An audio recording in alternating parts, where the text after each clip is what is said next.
The Third Reckoning. And many other things about which I will not extend myself too much here, because I have given you sufficient explanation above, and now you will be able to understand by yourself how to carry on. For accounts are nothing else but a due order of the fancy of a merchant, by which means he will have news of all his affairs, and he will easily know whether his business is going on well or not. As the proverb says, he who does business without knowing all about it sees his money turn into flies. Pacioli. Christie Malry in account with them. Third. Debit. Aggravation. June 1st. Balance brought forward £106 61. June 2nd. General diminution of Christie's life caused by advertising £50. June 8. Wagner's savage workloads £7. June 8th. Wagner's tongue lashing £3.50. June 9th. General Wagner unpleasantness £6.30. June 30th. General exploitation by tappers for month £200. Total £373 41. Credit recompense. June 2nd. Torn poster 50. June 2nd. Street lamp glass 30. June 2nd. Aldwych Theatre bomb hoax £3.81. June 5th. Paper clips removed 1 pence. June 6th. Rubber stamp pad removed 2 pence. June 7th. General removal of small items of stationery 6 pence. June 13th. Cabinet Minister Cole hoax 70 pence. June 21st. Hythe House and the Little Vermifuge £110 10 pence. June 30th. Balance owing Christie carried forward to next reckoning £257 91. Total £373 41. 7 bodies, calculated at the rate of £1.30 each, being an allowance for the commercial value of the chemicals contained therein, plus damage to property, etc. Chapter 14. Christie sees the possibilities as endless. Shall I experiment with explosive mice, thought Christie, or other small rodents, bomb-carrying blackbirds? The possibilities were endless. But Christie had to keep a sense of proportion and remember his principles. A major attack should be followed by minor ones, or even no activity at all for a while, rather than another major one. Principle 6. Or was it 5? For 3 days Christie restrained himself, abandoned himself at night to a closer and closer relationship with the Shrike, and during the day he allowed himself to be cultivated by Headlam.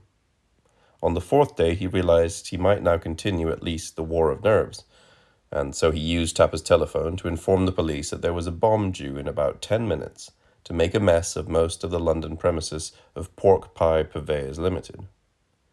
This factory was opposite the window where Christie worked at his new job, and how he did enjoy seeing the workpeople spill tumultuously out of the gates. They were clearly delighted at having an excuse not to work. They laughed and chatted as they stood around at what they imagined to be a safe distance, in their bloody brown overalls and tidy caps, the men unusually with the women. Where the PPP governors were, Christie could not see. He supposed them fled to the no-doubt underground and private bunker they had prepared against the certainty of nuclear war. After an hour's search, the police declared that the phone call must have been a hoax and went back to the station to eat the pork pies they had quietly pilfered. There was little point in starting production afresh that day, so at lunchtime all the workpeople at PPP were sent home. The possibilities were endless. While I live, Christie thought, and my life is virtually all before me, I do not need to think of my death. Oh, the possibilities were endless. Chapter 15. Christie, in his wisdom, overhears. Christie overheard a conversation amongst revolutionaries. We could attack the clubs. Yes, yes, yes. They're good targets, virtually unprotected, full of people whose absence could well do some good.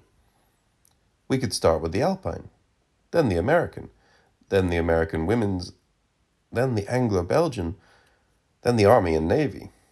The arts, the Athenaeum, the authors, the Bath, the beefsteak, Broodles, Brooks, Bucks, the Caledonian, the Canning, the Carlton, the Cavalry, the Chalonnais, the Chemical, the City Livery. A pause. Then one of us could get a job as a boot boy in the kennel. Do they employ boot boys anymore? Yes, boot boy in the Ladies' Alpine. The Lansdowne, the London fencing, the London rowing, the MCC, the mining. The mining? The mining. Another pause. How about Pratt's? A handful of sprats. Be serious. I am being serious. Well, how about Pratt's? Pratt's. The public schools, the railway, Queen's, the Reform, the Roehampton. Just a minute. How do we decide which first? Draw lots. I know what that means, if you see what I mean, but what are lots? How about the Savage? The Savage, the Seville, the Service Women's, the Sesame, Pioneer, and Lyceum. That one really stopped the revolutionaries. Christie waited. Then in time they began thinking aloud again. Socialism has never been given a chance in this country. It must be given that chance. We know what it's like to react against conservatism. Now let's at least find out what it's like to react against socialism as the dominant idea. Another pause. After the clubs, we could defoliate Grosvenor Square, Hyde Park, Barnes Common, Middleton Square. Christie grimaced and passed out of overhearing, for these were but children. Chapter 16. Keep Britain tidy, or dispose of this bottle thoughtfully. Christie read how to fashion a Molotov cocktail or petrol bomb. Only very simple and easily obtainable things were needed. That was the beauty of it. A container, a screw of rag, some petrol, and a little paraffin. The container had to shatter on impact, so glass or some kind of ceramic was most appropriate. Glass bottles are obtainable in their millions, and are therefore a natural favorite with the cocktail set. A milk bottle comes to mind first, but the milk bottle is generally a thick kind of bottle, heavy. Everyone will have had experience of dropped milk bottles bouncing unharmed. The bottle must shatter easily for the purposes of the disaffected.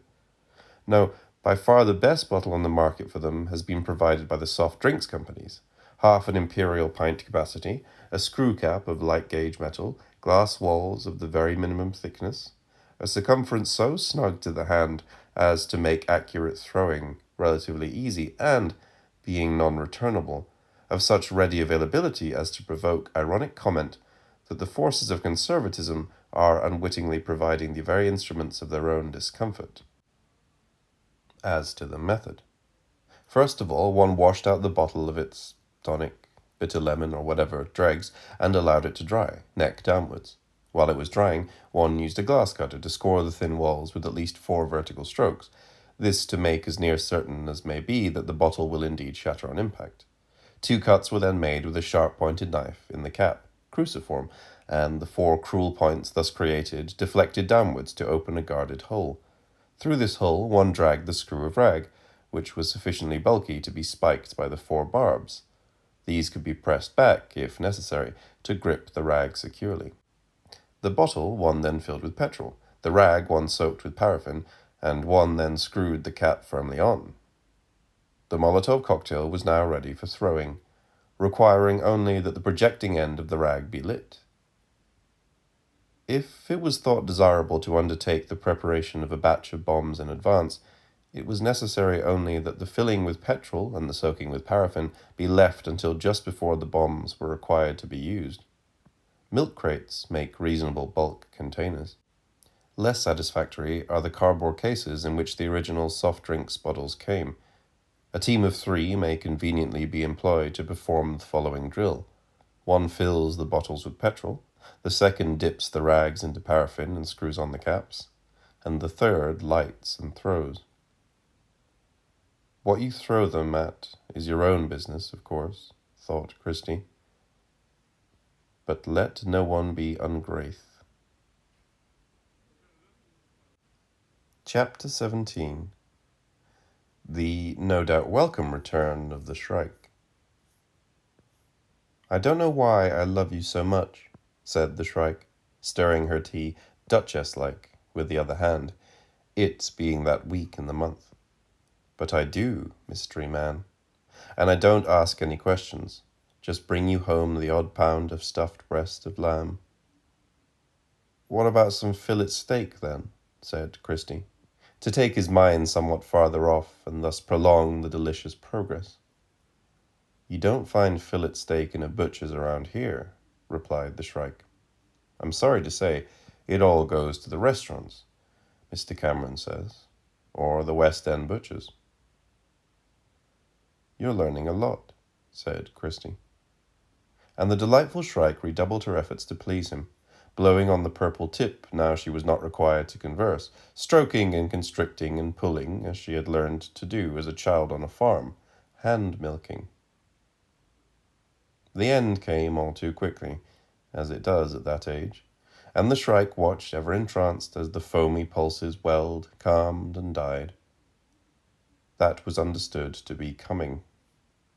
Meanwhile, they were both perfectly happy. Well, this is fiction, is it not? Isn't it? I'm glad you don't work at Tapper's, said Christie. I don't know how Headlam can keep his hands off Lucy all day. Because he has them on her all night, said the Shrike, who was quite a wit. Christie loved the Shrike's room as well. One wall was of matchboarding. Nothing could be heard through it. Another wall was of brick, faced with plaster and wallpaper. Yet another had a window in it.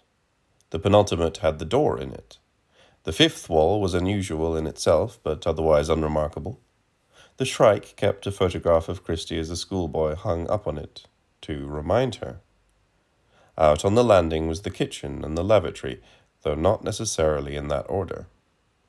The Shrike had decorated her room exquisitely, up step-ladders with emulsion paint until all hours when she realized she was about to meet Christie. And she kept it beautifully, too. There was always a lucifer for Christie to light his cheroots, even though he never smoked. The ceiling was matchboarded too, while the floorboards were painted in wood grain to produce a striking trompe-l'oeil effect. The Shrike was not by nature a butcher's assistant, Christie realized only too well. It was society that forced her to be so, or to be always something similar. She was as a pearl in her own right, and it was a reflection on society that it could find only inappropriate use for that wit, that nacreous quality that were just 2 of the things that endeared her to him. Enough of that metaphorical rubbish, said the Shrike. What's wrong with stuffed breasts of lamb?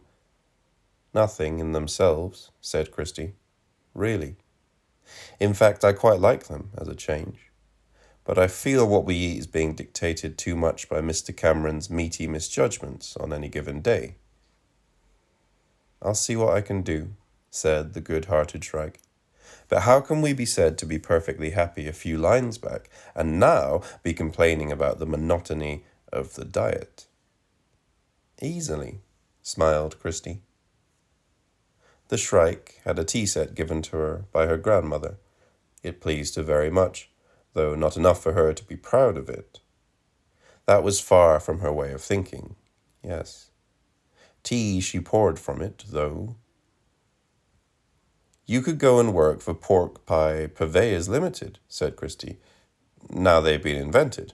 That would be a logical progression of the kind that very much appeals to the vast majority of readers. Not me, said the Shrike emphatically. Someone's got it in for them. Didn't you hear the other day they had a bomb threat? Chapter 18. Christie's biggest yet. Christie in a fine pub. I have broken a principle, thought Christie. Number 11, if I remember correctly. Only now do I think of it. I not only watched, but enjoyed the exodus of employees from PPP. If I am not careful, I shall be caught. Christie liked to drink. He put it down to the mixed blood in him. All the races like to drink. Mixed drinks for preference. Anything could be explained if your blood was mixed, and whose was not. Again drinking Guinness, Christie lodged himself at the bar, where he could listen to a green man who looked as though he might well provide him with the key to his biggest credit yet. I got it all off, said the green man demotically to his large companion. I'll scrub the floor for her, buy her strawberries and such like to placate her. Even if she still keeps on, I tell her she'll never stop me fishing. I'm not out after other women, or lifting me elbow more than once a week, but I'll go on fishing till I turns me toes up. Where do you do most of your fishing? Asked the large man politely. Mostly over the reservoirs at Barn Elms, said the green man. Just the other side of the bridge there. It's not bad, though it's nothing like what it was in the war and just after. I came home from North Africa in 1943, bomb happy, and to help me in my convalescence, my doctor and me persuaded the Metropolitan Water Board to let me go fishing over Barn Elms. All reservoirs were forbidden ground during the war, see? Restricted areas for obvious reasons. And of course, since no one had been fishing, the water was stiff with fish. I had the time of my life. I took a pike from there one evening that weighed 19 3/4 pounds. 19 3/4 pounds. What a doctor's tonic that was. Took me an hour and a quarter to land him. I sold it down Hammersmith Market next morning for 30 bob, and when the fishmonger cut it open, what do you think there was inside? A whole duck, said the large man. That's right, a whole duck, said the green man. You must have heard the story before, you sod. Christie had heard it before too, like many stories, but he had not until now been able to place this one in a double-entry context. Now he could. It is well known that people are careless in their disposal of cyanide waste. People in the plating and metal finishing industries in particular, that is. So you do not need me to explain how Christie came by enough for his bookkeeping purposes. But since you will know, or can easily check, that the reservoirs in question cover several acres and are filled to a depth of between 15 and 20 feet, depending on the season, you will want to know how Christie transported and transferred the large quantity implied by the results achieved. But do you know what dilute quantities of cyanide are respectively safe, sickening, and fatal? Christie simply found a plating works by reference to his telephone directory, and from his library ascertained what cyanide looked like, in what it was kept, and how it was handled. And then one evening, about 8, he went there and gained entrance to the yard through the small door in the gate, by means of his plastic bank card fiddled through between the Yale-type lock striker and its striking plate, the commonest method known to criminal man. I am almost ashamed to repeat it. The lorry was already loaded with drums of the chemical, as Christie knew from his lunchtime reconnaissance it would be. He loosened the caps with a chain wrench and removed them with heavy-duty rubber gloves on. Starting the lorry by bridging across the ignition switch took a little more time than opening a door, but was equally as simple and does not bear further elucidation here. Then he opened the gates, drove out, closed the gates, drove on across Hammersmith Bridge, and turned fourth left into Merthyr Terrace. No martyr. No one was, of course, on duty at this time of night to see him cut the U-bolt of the padlock with one brachyureate nip of a pair of bolt cutters, open the gates, and drive in. Christie did not waste time looking. A short track led up the bank of the reservoirs, and at the nearest point he reversed the lorry to the edge and actuated the tip-up mechanism the lorry, of course, had. As the drums began to rumble through the open tailgate, Christie jumped out and watched them. In the low sunlight, he saw the crystalline white powder pour out, begin to dissolve, and make its way into the planet's water.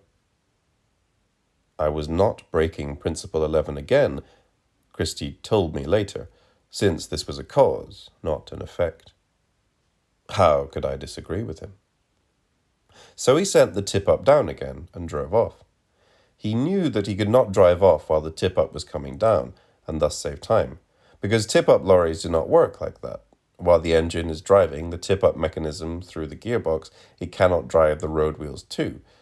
It could, it is technically possible, but that is not the way gearboxes are in general designed. And Christie returned the lorry whence it came, happy in his evening's work. It seems always he returns to the bosom of the shrike, but wouldn't you? ICI make all the cyanide in this country, but that is the second credit they have received in this novel. Radio and television were broadcasting warnings by shortly after 10 o'clock the next morning. Many people heard them. Most of the dead were in West London. They had taken it with breakfast, as tea, coffee, reconstituted fruit juice, or squash. A number had drunk straight from the tap as it came. In old houses, some had, little good it did them, let the tap run for 2 minutes to run off water standing overnight, and therefore having a high lead content imparted by the pipes.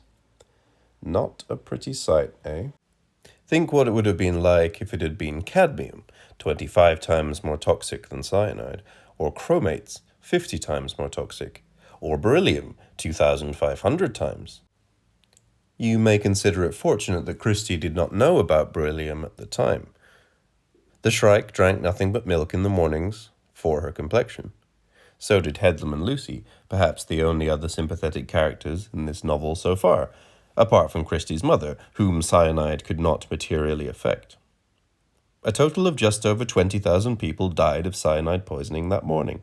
This was the first figure that came to hand, as it is roughly the number of words of which the novel consists so far. Be assured there are not many more, neither deaths nor words. Their deaths were not painful nor prolonged. Virtually all of them, as I have explained before, but it is important, were easily replaceable, according to society. What can be wrong? Can Christie be condemned? Christie himself wondered, am I not overdrawn? What wrong has society done me that I can offset more than 20,000 deaths against it? Everything, he decided after a pause. Everything. The wrongs done to 50-odd million others, for just a start. But what about their relatives, you must be asking? What about their relatives? They will blame it on the government, argued Christie, and not on me. And that is entirely proper. The government is responsible in every way for letting such things be, and become and remain possible. Guilt at a double-entry overdraft or personal responsibility would be liberal wishy-washiness. One must subtly oppose the government with its own weapons of casualness, indifference, mass carelessness. 3 days later, having read in the evening papers what the government maintained were definitive totals of the dead, and succoured the shrike, Christie left her in a deep post-coital sleep, and returned home to catch up on his accounts. The fourth reckoning. Otherwise, not being a good accountant in your affairs, you will have to feel your way forward like a blind person, and much loss can arise therefrom. Therefore, with deep study and care, make efforts above all to be a good accountant. The manner in which to become one with ease I have fully and sufficiently described to you in this sublime work, with all its rules duly given in their correct places, so that you will be able to find everything in the present treatise, which, without doubt, will be very useful to you. And remember to pray to God for me, that, to his praise and glory, I may proceed by working from good to better. Pacioli. Christie Malry in account with them. Fourth. Debit. Aggravation. July 1st. Balance brought forward. £257.91. July 7th. Socialism not given a chance. £311,398. July 9th. The Shrike not give a chance commensurate with her abilities. £40,734, 62 pence. Total, £352,390, 53 pence. Credit, recompense, July 5th. Pork Pie Purveyors Limited bomb hoax, £2.40. July 10th. Ready availability of non-returnable bottles, 7 pence. July 27th. Death of 20,479 innocent West Londoners, £26,622, 70 pence. July 31st. Balance owing to Christie carried forward to next reckoning, £325,765, 36 pence. Total, £352,390, 53 pence. Calculated at the same rate, £1.30 per head, as in third reckoning. Negligible damage to property involved. You will be relieved to hear.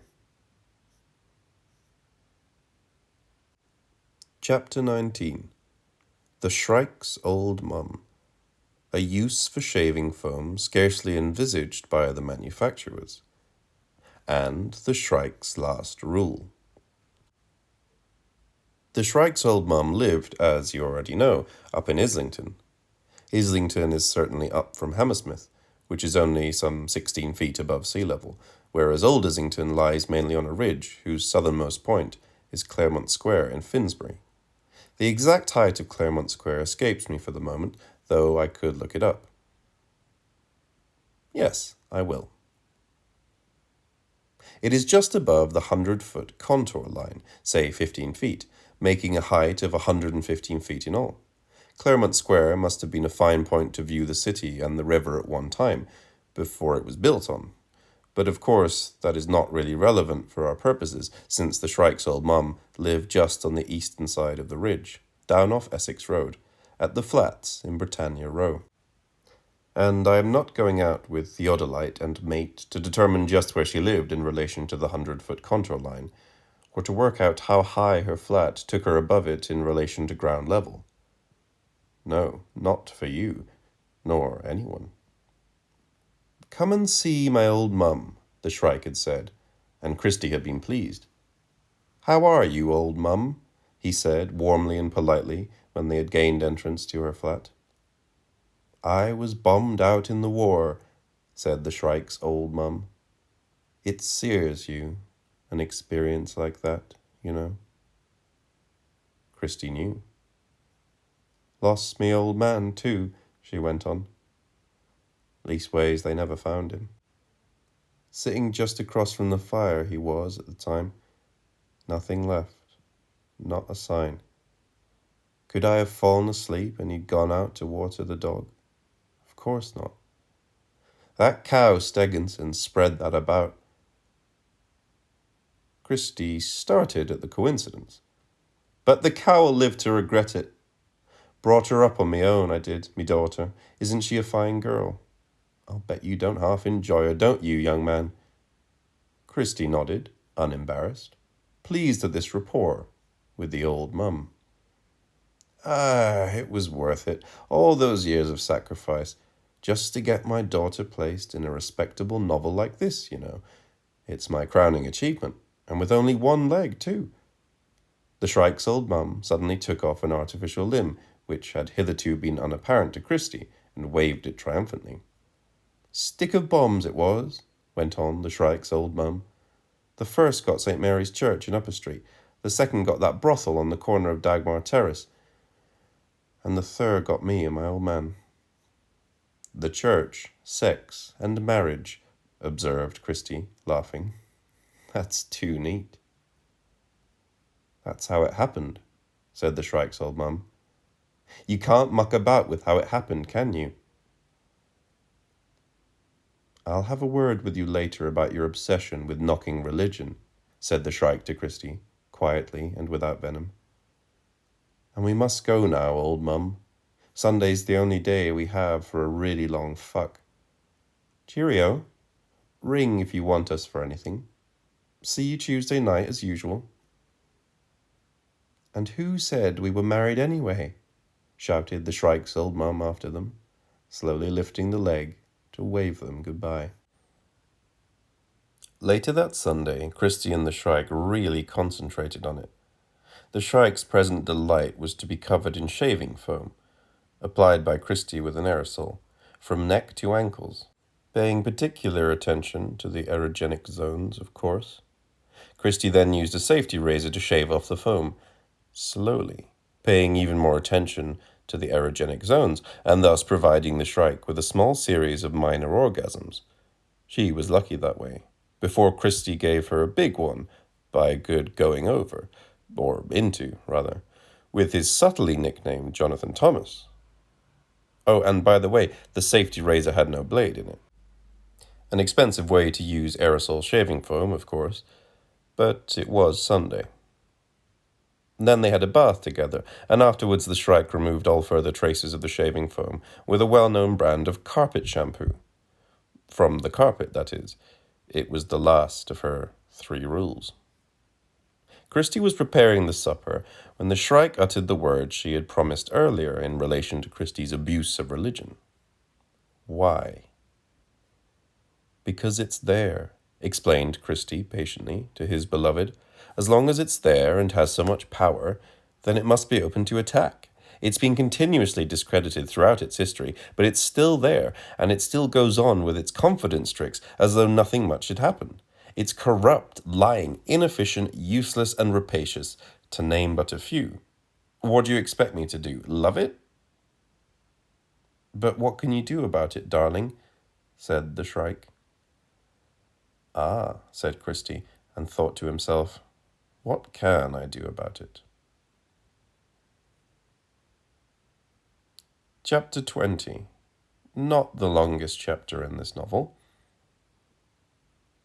A great lorry belched its long bulk into Tapper's delivery bay. Sign here, said the driver. Your order number 325,765/36. 5 tons of carbon paper. Chapter 21. In which Christie and I have it all out, and which you may care to miss out. The novel, during its metamorphosis in respect of content and form, necessarily regards itself ironically. It denies itself in parodistic forms in order to be able to outgrow itself. Seljuja Valshagish Regin, page 101. Academia, Hungary, 1970. Translated by Novak Georg. Christie, I warned him, it does not seem to me possible to take this novel much further. I'm sorry.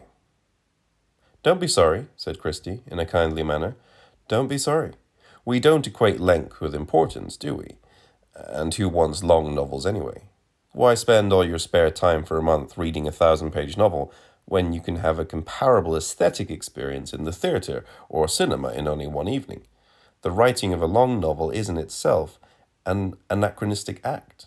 It was relevant only to a society and a set of social conditions which no longer exist. I'm glad you understand so readily, I said, relieved.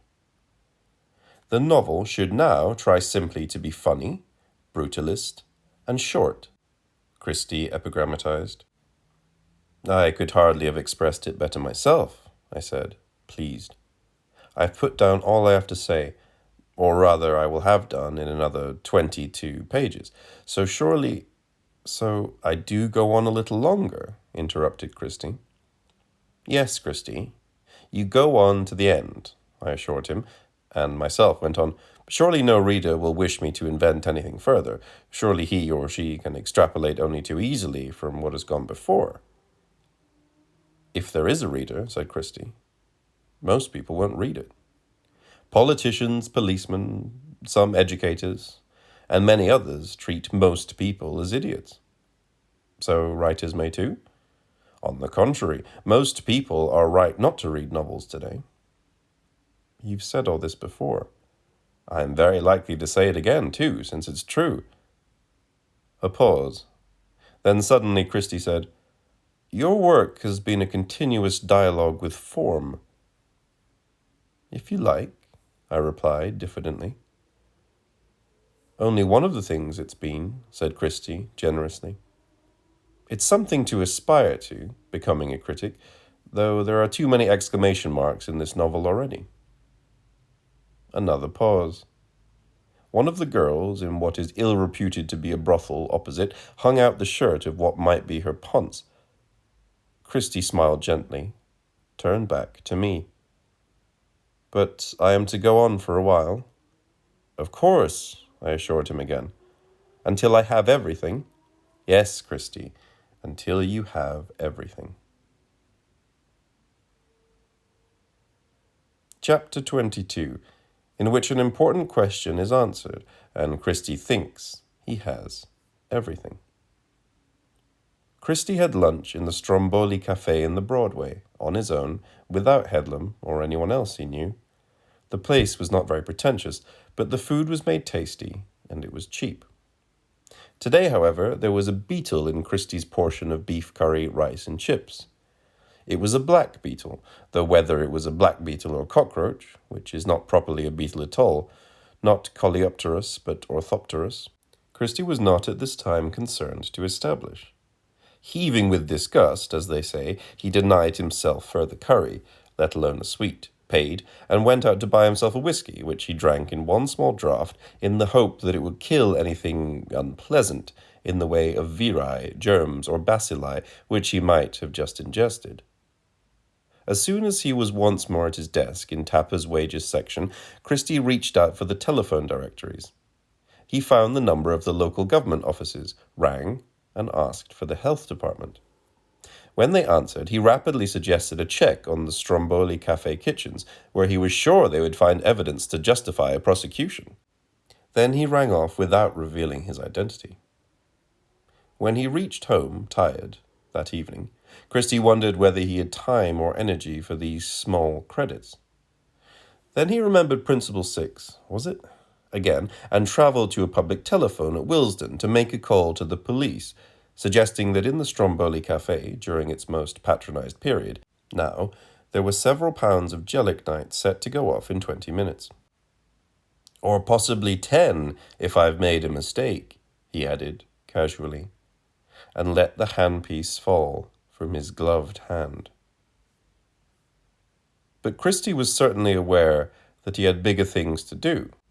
It was all very well expressing himself and balancing things up by the death of 20,000-odd people, he thought, but now greater things are expected of me, by me. A natural progression must be maintained. This time I shall go not for numbers but for quality, very loosely speaking. The greatest number of those who make most of the decisions affecting me gathered together at any one time is probably at the state opening of Parliament. To obliterate the buildings concerned at that time would rid us at one blow of the monarch and other assorted members of the royal household, the cabinet, the opposition leaders, and all other MPs who were not sick, malingering, or lucky. Yes. Christie first considered that a limited tactical nuclear weapon of a type similar to that referred to on page 111 would be most suitable for this purpose.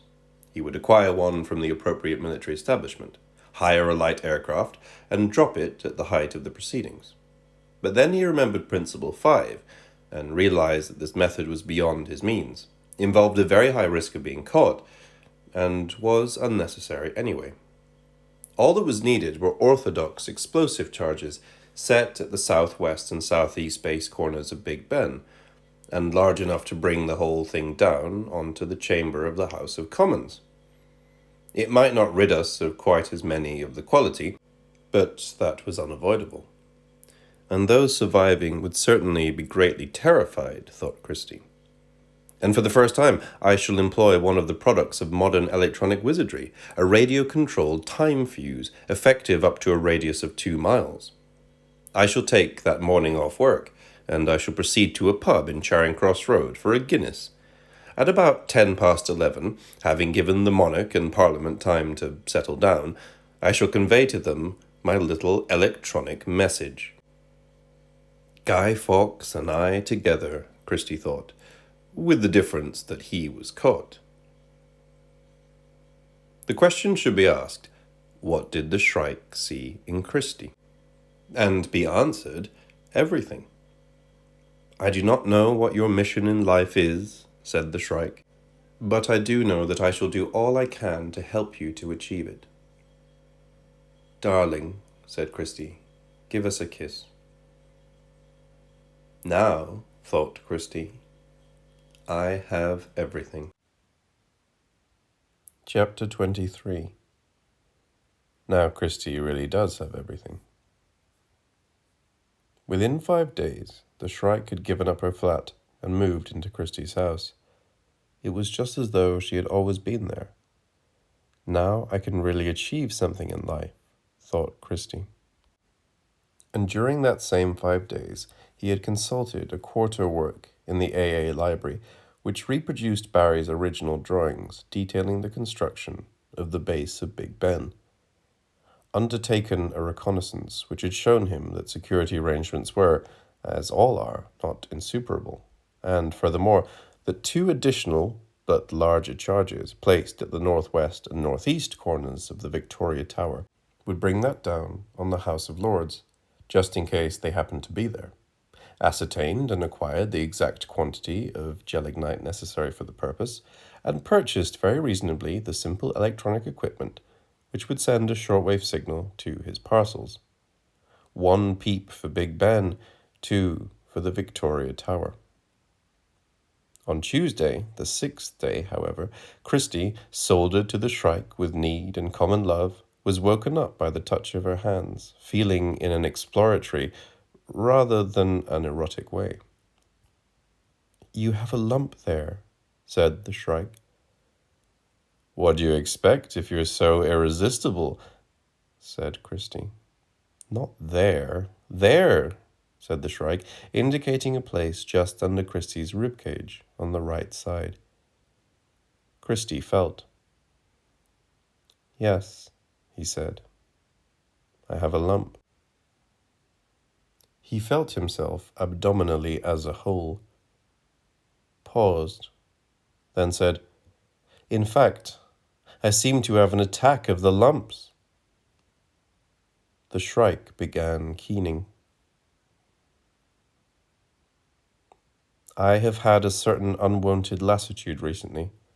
For instance, a certain job has just taken me 5 days to prepare, when normally I would have completed it in 3. And now I have this attack of the lumps, Christie told the doctor, jokily. Riddled with it, the surgeon saw no reason to use anything but cliché in reporting to the Shrike on the exploratory operation. The Shrike cried herself blind. Now I really do have everything, said Christie, as the Shrike and her old mum came to the hospital bedside. Including cancer. I shall never be able to look at an aerosol can of shaving foam again, said the Shrike, putting a brave face on it. I shan't need one either, said Christie. This radiotherapy kills the roots of the bristles and renders shaving unnecessary. The Shrike's old mum took out her silver-mounted tear bottle. But it was good, wasn't it? Christie went on. The last one. All of them. There'll be more, hoped the Shrike against hope. The surgeon had never seen it spread so far, develop so rapidly. Such people have an infinite capacity for surprise. Defenseless under the cobalt gun, through the terror, Christie's mind still worked. I need not have bothered, need I, it seems, if it all ends like this. But if not like this, for others it still ends. A mockery of hope, of thinking of the next day. So I need not have bothered. All is useless, pointless, Waste. All pointless. At least your great idea prevented you from becoming bored to death with life, I told Christie, when I paid what he must have seen as my last visit to him. Of no concern now, replied Christie weakly. But what does concern me is that they'll never know whether the charges were primed, or even planted, or if they went off by accident, or anything. That's life, was the only thing I could think of to say. Life goes on, riposted Christie, smiling at how we had both relapsed into cliché, as usually happens at moments of extreme emotion. Just like in Shakespeare, bring on Fortinbras and cart off the corpses. He paused. I thought it was his exhausted condition, but he was considering something deeply. Shakespeare has been overtaken now, he said eventually, by events. Life might very well not go on for either or both of the reasons. I had to agree. There was not even that consolation any longer. Christie appeared weaker, closing his eyes and breathing through his mouth rather than his nose. Then he suddenly rallied. Amongst those left are you, he said accusingly. So far, I said. Will the Shrike go on? He asked. I don't know. I've grown very fond of her. Perhaps another time, I answered, as honestly as I could. I hope she does go on, said Christie. A pause. And I'm very fond of you, too, by now, Christie, I told him. But he gave no sign of having heard, had moved on one stage nearer. 10 minutes, and again he was suddenly lucid. Soon, he said, his old bright self, in speech at least, they'll discover a cure for cancer. And that will make you look stupid. You'll be knackered. The cause may be so obvious then. Like 19th century surgeons used to operate with aprons caked with the blood and pus of earlier operations. The thicker it was, the more esteemed the surgeon. They didn't understand then about germs and cross-infection. They seem stupid to us now, and you'll seem stupid when they find out about cancer. Just think, it may have been caused through those misshapes I had on page 67. Christie's eyes remained open, bright, but I cannot say he looked flushed. In any case, he said, almost to himself, not looking at me, you shouldn't be bloody writing novels about it. You should be out there, bloody doing something about it. And the nurses then suggested I leave, not knowing who I was, that he could not die without me. Chapter 24. The actual end, leading to,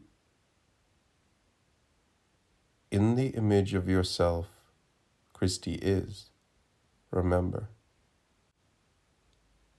His average eyes appeared sunken, ringed with yellow-brown. His average cheeks had sunk too. The general feeling about Christie now is one of sinking, not without trace, so that the whole face seemed like a caricature of its earliest self. The mouth assumed an unnatural rictus. The skin became tauter and grayer, the lines standing out more whitely. Now, at shorter and shorter intervals, he made them aware of his need, for the cushioning drugs. They gave them to him, palliatives, morphine derivatives, then heroin itself. When pneumonia set in, the other patients quickly noticed and called it the death rattle. In deference to them, they moved Christie into a side ward on his own. They did not treat the pneumonia. There was no point, though strictly they should have done.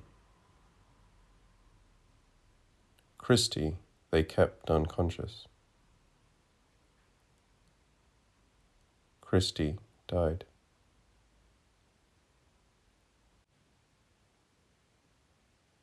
The final reckoning. Christie Malry in account with them. Final. Debit. Aggravation. August 1st. Balance brought forward £325,765 36. August 7th. Beetle in curry £4. Total £352,394 53. Credit. Recompense. August 3rd. Over-ordered carbon paper 33. August 7th. Call to Public Health Department 75. August 7th. Stromboli bomb hoax £1.20. August 13th. Balance written off as bad debt £352,392. Total £352,394 53. Account closed.